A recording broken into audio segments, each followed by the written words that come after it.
즉 북에서는 라디오든 TV 방송을 지금도 시청할 수 있다는 거. 시청하고 안 하고는 북쪽 인민의 자유고 어쨌든 조건은 그렇다는 거고 여기서는 방해 전파를 쏘기 때문에 듣거나 볼 수가 없다는 거예요.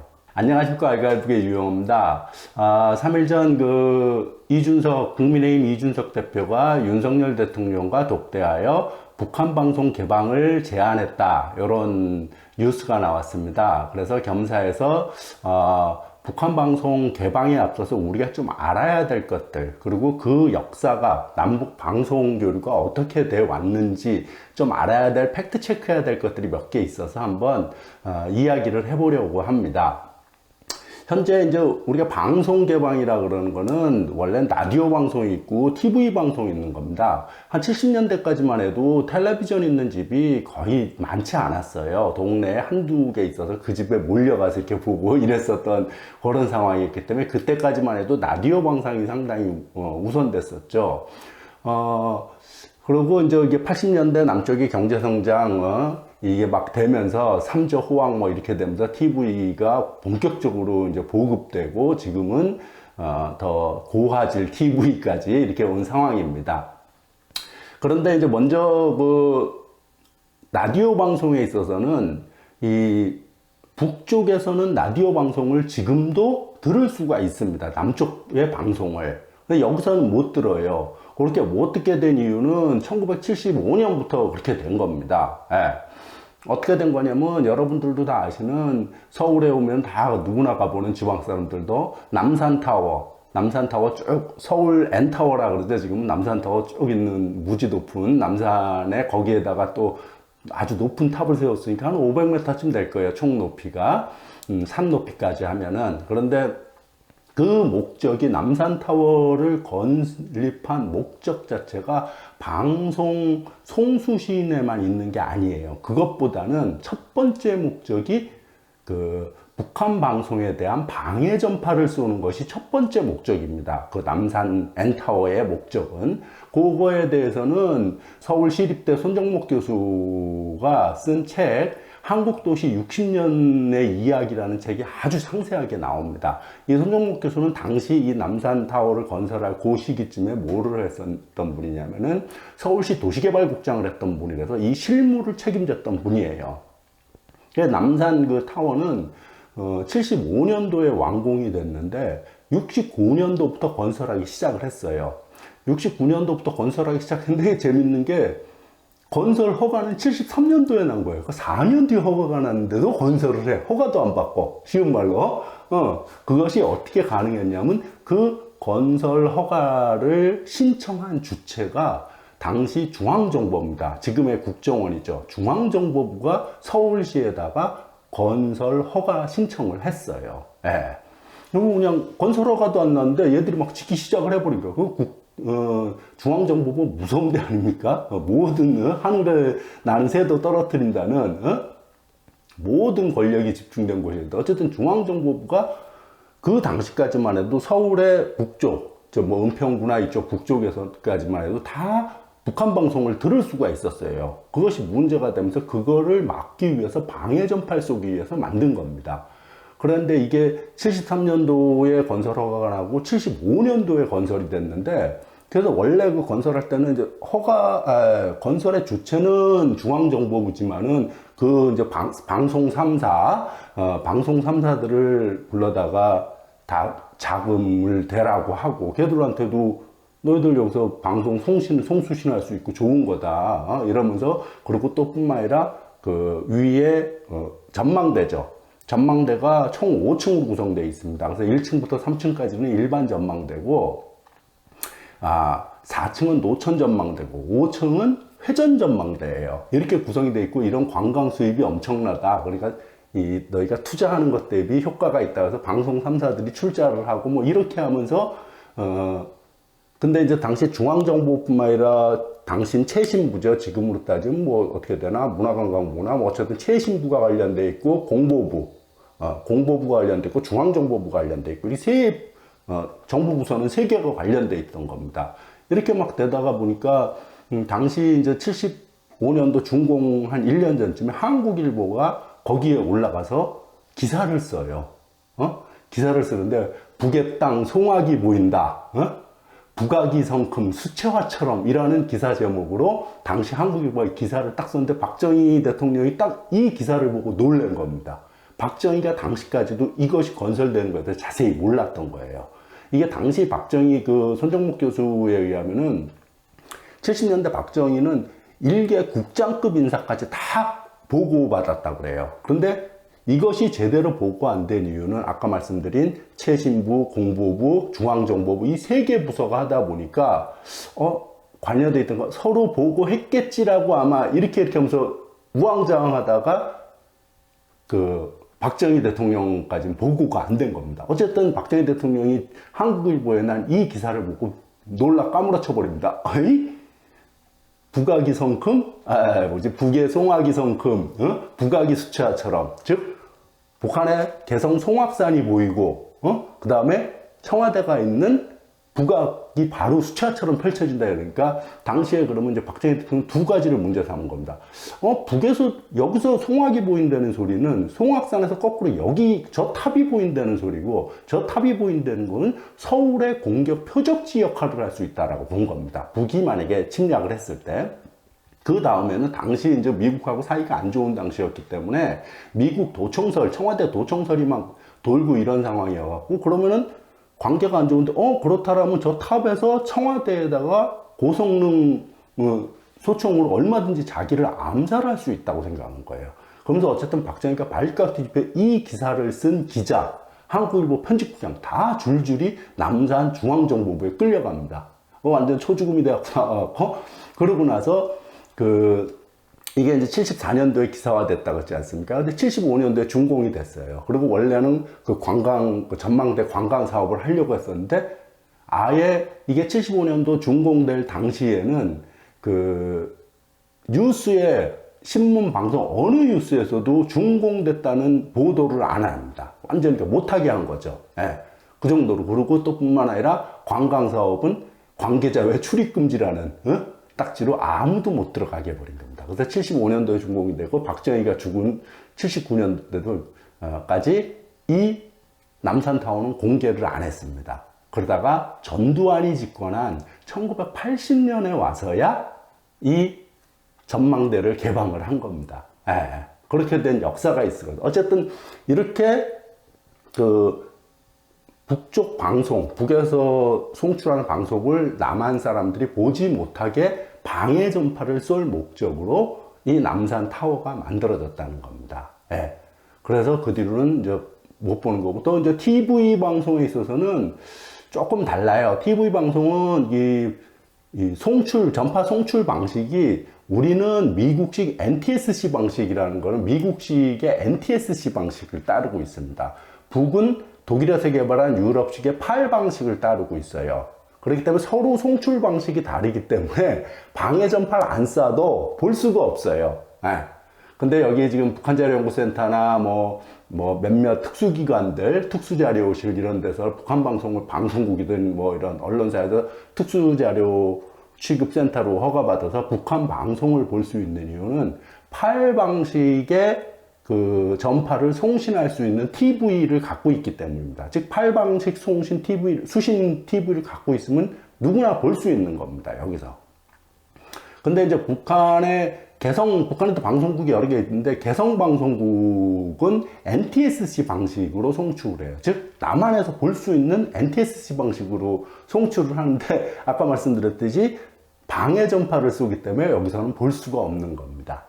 그런 거고요. 그러니까 여기서는 지금 어쨌든 못 보게 막고 있는 거고, 그럼 북한은 어떤가를 한번 생각하는데, 북한은 라디오 TV를 다 볼 수 있습니다. 남한에. 그거는, 라디오는 제가 직접 확인을 한 거고, 북에 가서, 평양에 가서 확인을 한 거고, TV는 여기서도 볼 수 있다는 건 여기 언론에서도 얘기를 해요. 2012년도에 여기 TV 방송이, 그 전에 여기는 NTSC 방식을 썼다 그랬지 않습니까? 그러다가 디지털 방식으로 다 바뀌어 버립니다. 디지털 방식으로 다 바뀌게 되면서, 그러니까 기존의 NTSC PAL 방식은 아날로그 방식이에요. 그러다가 이제 디지털로 더 업그레이드 돼서 이러면서 내부에서 회의가 있었던 겁니다. 국정원이든 문화관가보다 이렇게 관련 부처들이 회의를 해서 그러면 북에다가 그전에도 계속 북쪽 인민들이 볼 수 있도록 8방식의 방송을 송출을 했었어요. 그러니까 북쪽에서는 8방식 TV가 있는 사람, 거긴 다 8방식 TV니까 다 남한에서 그걸 쏘는 걸 다 받아보는 거였죠. 예. 북에서 이제 방해 전파를 안 쏜다는 전제 하에서입니다. 어쨌든 그런 건데 2012년도에 관계 여기에 디지털 방식으로 전국적으로 디지털 방식으로 싹 바뀌면서도 8방식을 북에 송출하는 거는 여전히 8방식을 유지한다라고 결정을 했다고 동아일보에도 그렇게 나와 있습니다. 아날로그 방식을 유지해서 북한 주민들이 시청 가능하다. 근데 거기다 이게 계속 시청 가능하다. 그러니까 그 전부터 계속 그렇게 썼다는 거죠. 그럼 북에서 볼 수 있다는 겁니다. 계속 시청 가능하다고 우리가 밝힌 거니까. 그다음에 라디오 방송 같은 경우는 제가 2004년도에 금강산에 갔었는데 금강산 갔다가 뭐 이러저러다 북측 안내원하고 이렇게 저렇게 얘기하다가 저와 같이 간 일행 중에 한 분이 매주 한 번씩 그 라디오의 방송, 음악 방송에 나와 출연해서 이렇게 쭉 음악, 지난 옛날 음악에 대한 설명하는 그런 방송에 출연하신 분이 계셨어요. 그러면서 혹시 여기 남한 방송 들립니까? 잡힙니까? 이러니까 거기 북쪽 사람이 북쪽이면 잡힌다는 거예요. 그러니까 확인을 할 수는 없죠, 저희가. 그 사람 말은 어쨌든 잡힌다는 거예요. 들을 수 있다. 그러냐? 그러면 매주 화요일인가 뭐 무슨 요일 몇 시에 주파수 어디 맞추면 제가 출연합니다. 한번 들어보세요. 그러니까 뭐 알았습니다. 그러면서 또 이제 물어서 여기 남한 방송 그럼 들리면 좀 많이 들어보세요? 이렇게 물어봤더니 그 양반이 에이 안 봐요. 왜요? 그랬더니 에이 재미없습니다 이러더라고요. 뭐 어쨌든 그렇게까지만 확인이 된 거예요. 그 사람이 남한 방송을 들을 수 있다라는 얘기를 했어요. 그렇지만 실제 남한 방송이 잡히는지 안 잡히는지 몰랐어요. 그 사람은 들린다고 했지만 그러다가 2006년도에 제가 평양에 갔을 때 남포 갔다가 이제 평양으로 여행을 남는 시간 좀 가까우니까 남포 평양은 그래서 이제 평양 다 바퀴 도는데 만경대 갔을 때 이건 제가 확인한 게 아니라 국정원 직원이 확인을 한 거예요. 국정원 직원도 같이 갔었는데 국정원 직원이 유영호 씨 왜요? 그러니까 여기 남한 방송이 너무 잘 들려요 이러더라고요. 네, 너무 선명하게 잘 들리는 거예요. 이 사람이 심심해서 북에 가서 뭐 남한 방송을 들어보려고 가지고 간 게 아니었어요. 조그만 그 소형 라디오죠. US MP3 있고 뭐 이런 소형 라디오를 당시 여수에서 배를 타고 남포항을 갔기 때문에 여수까지 갈 때 이 사람이 또 여수에서 서울로 올라올 때 심심해서 혼자 그냥 음악 들으려고 가져왔던 조그만 그 소형 라디오를 갖고 있었으니까 들어보니까 평양에서 너무 잘 들리는 거예요. 남쪽 방송이 너무 그 얘기는 무슨 말이면 방해 전파를 쏘지 않는다는 소리죠. 그러니까 아까 동아일보에서도 계속 시청할 수 있다라고 기사가 된 겁니다. 예, 어쨌든 요런 팩트죠. 즉 북에서는 라디오든 TV 방송을 지금도 시청할 수 있다는 거. 시청하고 안 하고는 북쪽 인민의 자유고 어쨌든 조건은 그렇다는 거고 여기서는 방해 전파를 쏘기 때문에 듣거나 볼 수가 없다는 거예요. 예. 어쨌든 뭐 요런 팩트에 대해서 우리가 좀 사전에 좀 알고 북한 방송에 대해서 북한 방송 개방론이 어떤 의미고 갖고 있는지, 즉 우리만 북한 방송을 못 보는 조건인 거지 보든 안 보든 우리 자유인데 어쨌든 볼 수 없는 거고 우리는 애시당초 국가보안법도 국가보안법이다 이런 법률적인 문제뿐만 아니라 시스템적인 문제, 제도적 문제뿐만 아니라 이런 이걸 뭐라 그래야 되나? 이 방해 전파 쏘고 어쨌든 이렇게 해서 못 보게 하고 있다는 사실 그런 겁니다. 예. 그런 거고 우리가 북에 마치 북에서 그러니까 남한 방송을 북한 인민들이 볼 수만 있으면 발칵 뒤집어져서 어떻게 될 것 같다는 건 참 환상이라는 거죠, 솔직히. 예. 그런 거고 그들은 이미 볼 수 있다는 거죠. 지금 상황을 보면은. 그리고 이제 북은 오히려 북이 훨씬 더 남한에 대해서 공격적이에요. 무력으로 공격적이라는 의미가 아니라 남쪽은 북에 대해서 한 번도 전면 개방을 주장한 적이 없어요. 공식적으로 정부가. 우리 남북 교류하자. 전면적으로 하자라고 해본 적이 없어요. 이승만 정부 이래로 이승만, 박정희, 전두환 뭐 줄줄이 지금의 윤석열 정부까지 김대중 정부, 뭐 노무현, 문재인 정부 때도 그런 제안을 한 적은 없어요. 근데 북은 계속 남북 공식적으로 남북 전면 교류를 하자고 주장을 해왔고, 그것이 마지막 제안이 1990년인가 91년인가 그 김일성 주석 신년사 때 제안을 한 겁니다. 90년일 겁니다 아마. 신년사 때 제안을 했고, 남에다가 전면 교류를 하자, 남북 전면 교류를 하자, 이렇게 제안을 했었던 거고, 그러다가 뭐 그 뒤에는 아마 그 91년도면 잘 생각해 보세요. 90년, 91년, 89년대 베를린 장벽이 무너지고 사회주의가 붕괴되고 있는, 동부 사회주권이 붕괴되고 있는 이 시기에도 북은 남북 전면 개방을 주장했었다는 사실이에요. 예. 그런 거고, 그러다가 이제 아마 그 고난의 행군, 북의 고난의 행군, 김주석, 서거, 고난의 행군, 막 이렇게 겹치면서 요즘은 공식적으로는, 전면 개방하자, 전면 교류하자는 제안은 없어요, 북에서. 어쨌든 하지만은 그 90년 사회주의가 붕괴되는 그 시기에도 북은 남북 전면 교류를 주장했었다는 사실. 좀 이런 팩트에 대해서만큼은 좀 전에 말씀드린 방송을 공유하는 문제, 그 다음에 이런 북의 그 통일 정책, 이런 팩트에 대해서만큼은 좀 우리가 알아야 되지 않나, 그런 생각이 들어서 오늘 이런저런 얘기를 해본 거고요.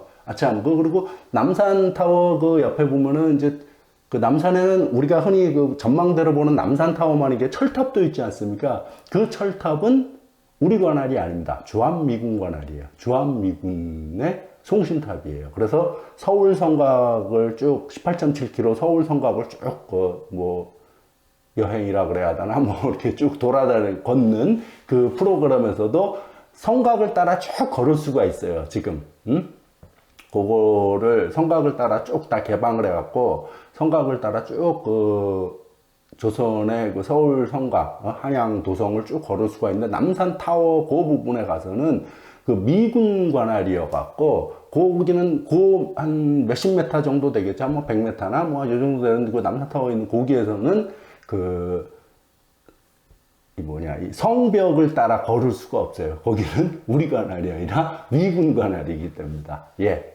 참 슬프죠. 대한민국 수도의 가장, 조선 때부터 이 한양의 가장 중심이었던 거기에 어쨌든 외국군이 차지하고 있어서 우리가 가지 못하는 곳. 예, 이런 곳이 있다는 사실입니다. 어쨌든, 요번에 이준석 대표의 그 북한방송 개방론 이 얘기 들으면서 갑자기 떠올라갖고 이런저런 얘기 한번 해본 거고, 요거에 대해서 우리가 좀 더 팩트 체크 차원에서 한번 알아보는 그런 자리를 가져본 것입니다. 예, 요 정도로 정리하겠습니다. 감사합니다.